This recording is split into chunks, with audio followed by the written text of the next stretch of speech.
बघा, मोमोज खायला कोणाला आवडत नाही. सर्वात आधी इथे मी चटणी बनवून घेतली. टॅमॅटो, लाल मिरची, कोथिंबीरच्या काड्या पाण्यात 10 मिनटं उकळून घेतल्या. नंतर थंड झाल्यास मिक्सरमध्ये वाटून घ्यायचं. चटणीला फोडणी दिली. अद्रक लसूण परतून घ्यायचं.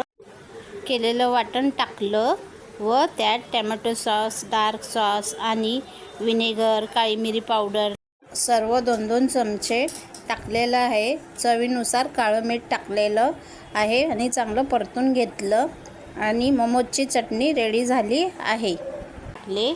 बाजूलाच मोमोजची भाजी बनवून घेतली. त्यासाठी भाज्या कोबी, शिमला मिरची, गाजर एकदम बारीक चिरून घेतला.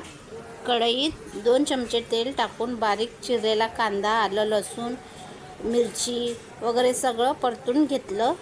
चांगला परतून घेतला. मग त्यात चिरलेल्या भाज्या टाकून मंद गॅसवर शिजवून घेतल्या. त्यात काळी मिरी पावडर व मीठ पण टाकून चांगलं परतून झाकून ठेवलं.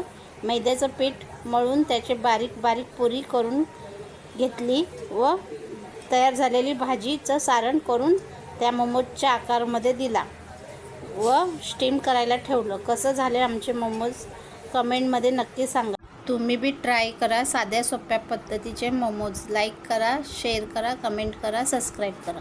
थँक्यू.